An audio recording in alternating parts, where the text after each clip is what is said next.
and welcome to my channel. I'm Mish, the Dorky Reader, and today's video is my July reading wrap-up. I had 10 books on my July TBR, and I did not, for whatever reason, read all of them, go figure, but I did read about 7 of them, so that's really great.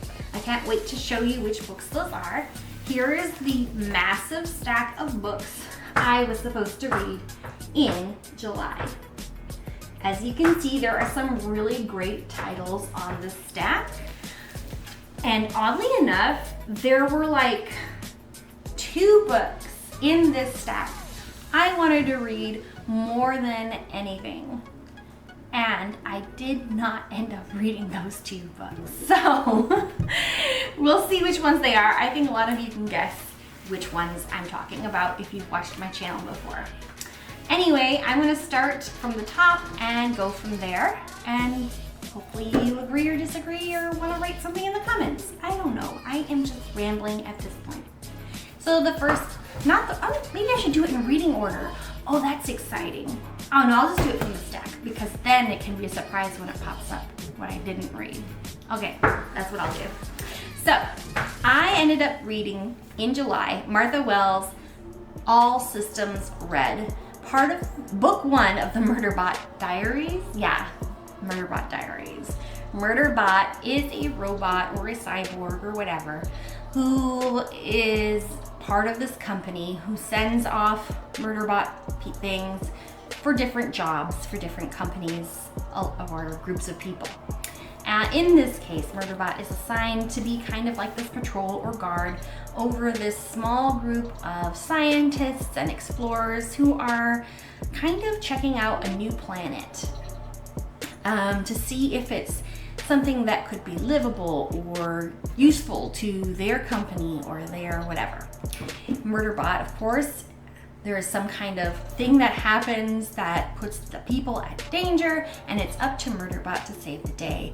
But Murderbot would really just rather stay home, watch his serials, ignore everything. He has no cares to give, and it's so fun to hear his inner dialogue while he's saving the day. Murderbot Diaries, I guess, has lots of other books because this is really short, and that was the one downfall, was like, that's it, that's all I get, you know? But luckily there's a huge book selection of these and yada yada yada.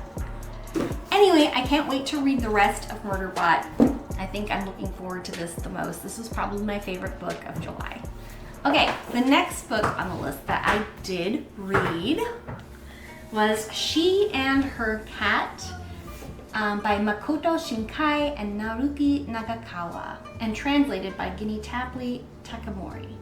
So this little book was very short. It was like a compilation of a couple, or maybe 4, I can't remember how many, different women and a man who are somehow connected via these cats.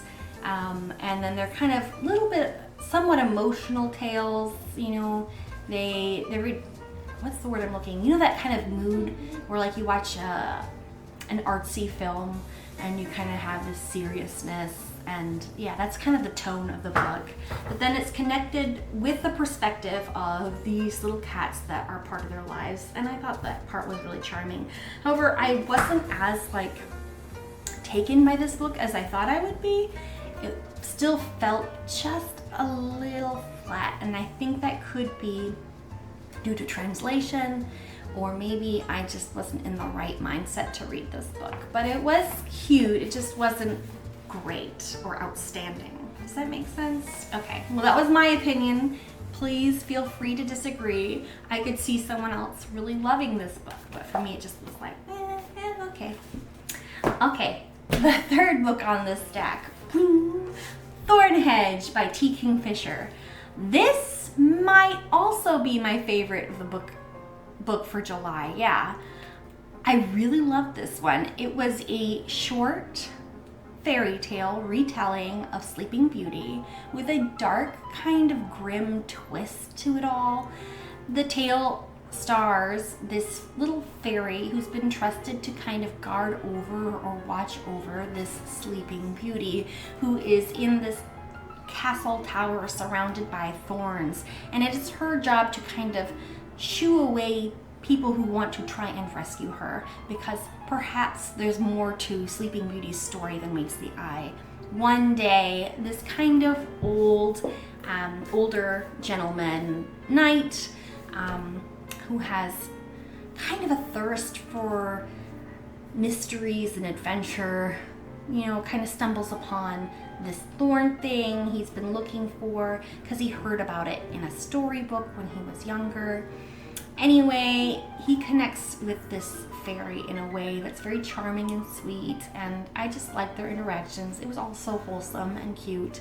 So it was interesting to me to have such sweet, really gentle characters tossed into this very grim, dark world. Does that make sense? Anyway, I just thought it was very beautiful. It was very short, but I think everyone should give this one a shot. It's a beautiful fairy tale. It would make a very interesting movie. Okay, so that's the third book. Okay, the fourth on the stack, Scythe by Neil Shusterman.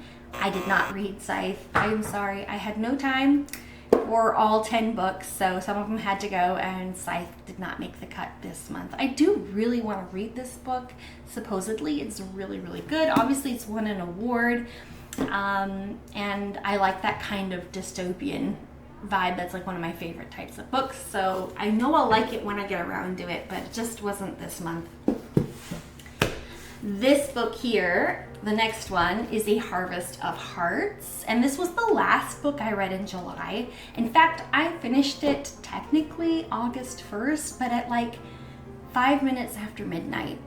So I counted it for July because obviously that's when I read it. This book was really good. It was not what I expected. It was a retelling of Howl's Moving Castle, one of my absolute favorite stories.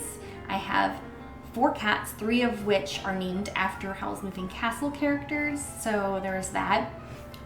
This story, though, it's like Howl's Moving Castle, but it is not Howl's Moving Castle, and it is more sinister and dark, I believe.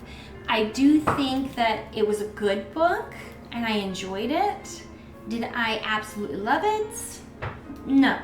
But I read through it really fast. I did have a good time reading it.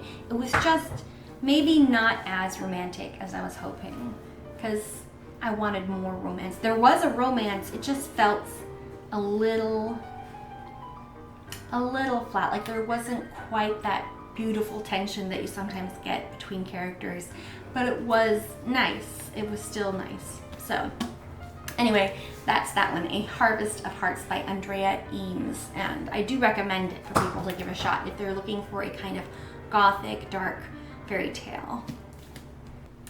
Okay, next on the list I have Enthralled, Book 5 of The Prince of the Doomed City by Sylvia Mercedes. And I did finally finish this series, which I'm really glad I did. I liked this book better than book 4. Was it her best book in the series? Maybe not, but it wasn't the worst either. And I did like the ending. I thought it was nice, and there was like a little happily ever after moment for everyone, which I really enjoyed. I got to see some of my favorite characters, you know, and there was kind of a little bit of a time skip at one point, so there was something happening there, which was nice. It was interesting, and it kept me going, so I did enjoy Enthralled. And now I finished off this series. Yay! I need an applause clip here because I rarely finish series. I'm so bad about it. All right, the next book on my stack is The Gate of the Feral Gods by Matt Dinniman. And I didn't read this. I know, right? I didn't read this. Why didn't I read this? I have no idea. I just picked up other books and I never grabbed this one. And honestly, this is one of those top 2 books I really wanted to read in July. And for whatever reason, I didn't. Maybe it was the thickness that was intimidating, and I was trying to get through more like number-wise, so I picked some of the smaller ones. But then I had other books that were kind of thick. I mean, combined surely, but I don't know. This is one of those books that I have my eye on for this month in August. If I'm feeling a mood read, I get to choose one book. This would be the book that I choose to fill in August because I'm mad at myself for not reading it. The next book on my stack is Emily Henry's Beach Read, and I did read this. I told myself I had to because this is a July book. It's a summer romance. Has to happen. So I did. I read it, and it's such a beautiful copy. I will say it was okay. I did not dislike it, but I didn't love it. I think Funny Story was much better. I think my problem with this book is that I didn't connect with the characters as much as I did with the characters in Funny Story. Excuse me. The ones in this story, I believe, have a little bit of an alcohol problem. They were drinking nonstop, I feel like, in this book. I don't know if anyone else noticed that, but for me, I was like, man, they're drinking again? Whoa, they drink a lot. So part of me was worried about their health. Another part of it was, too, they had mentioned in their past attending a frat party. And people who do that, typically, for me, they give me this certain type of vibe. Like, when I was in college, I had a very different vibe from the frat party vibe. And so my brain can't separate that sometimes. Like, okay, they're heavy drinkers and they went to frat parties, and I don't know if I like that. But as adults, they were fine, and the romance was fine. It was, you know, I read the book and I didn't DNF it, so I enjoyed that. But I think that the story in this one was just a little bit not as good. That's my opinion. I'm not sure if I'll unhaul it or if I will keep it on my shelf just to have a little Emily, to try another Emily Henry and have a little Emily Henry collection. I'm not sure. We'll see. Okay, the next book is the #1 book that I wanted to read last month and did not. And that is Best Served Cold by Joe Abercrombie. I did not read this book. I actually, this month in August, wanted to start reading it first. I was like, I'm gonna read this first this month because I need to get through it. But my kids are still home from school and they're so loud. I love them, but like while this is going, they're really cool because I talk to them like, please try to be quiet while I'm filming so I can get a video out. But then like, if that's not happening, this house is chaos. It is like screaming, running, trampling, running, like it is wild. And so trying to read this book, which is super thick and really good. Like I did read like 8 pages of it and I was like, yes, this is so funny. Like the way they talk is awesome. And I was really getting into it. But I was like, I can't focus because I'm stopping every few minutes to like try and find a quiet place to be. So this will have to wait until after the kids are back in school, unfortunately.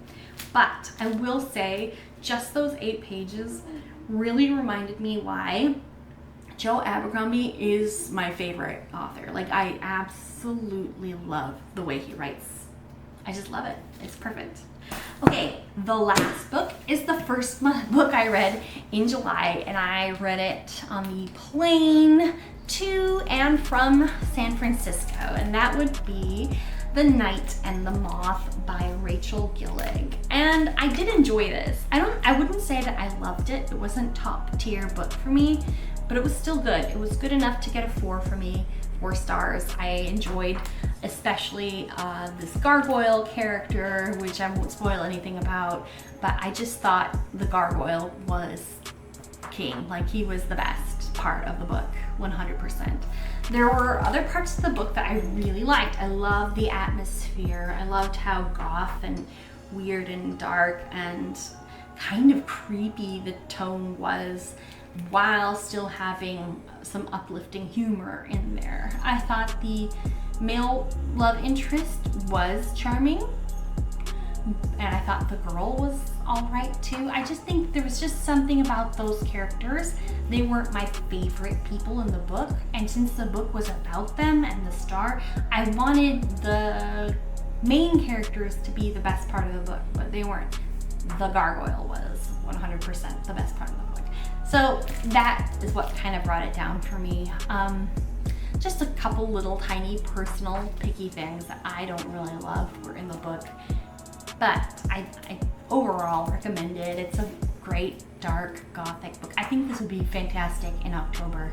Honestly, I should have saved this one for October. It's very, it has that vibe, a little bit spooky with its adventure. I like it. Okay, but anyway, those are all the books I read in July. I'm not sure if you absolutely hate me now for disagreeing or agreeing with certain things. Anyway, those were my books for July. I hope that you enjoyed my video, and I hope you had a really good reading month in July. Honestly, I'm really nervous about August. I have some books on there that were, you know, a certain way that are going to be challenging. I actually started one and DNF'd it already, which is kind of like, whoa, so soon, but I did. And so now I am working on my next book, and that book is in a genre I don't normally read.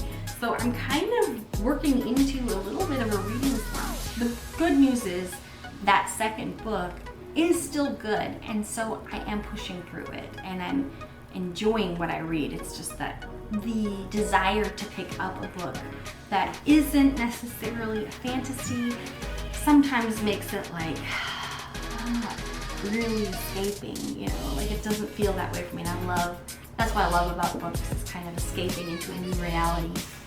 But anyway, that was my reading wrap up. I hope you enjoyed it, and talk to you later.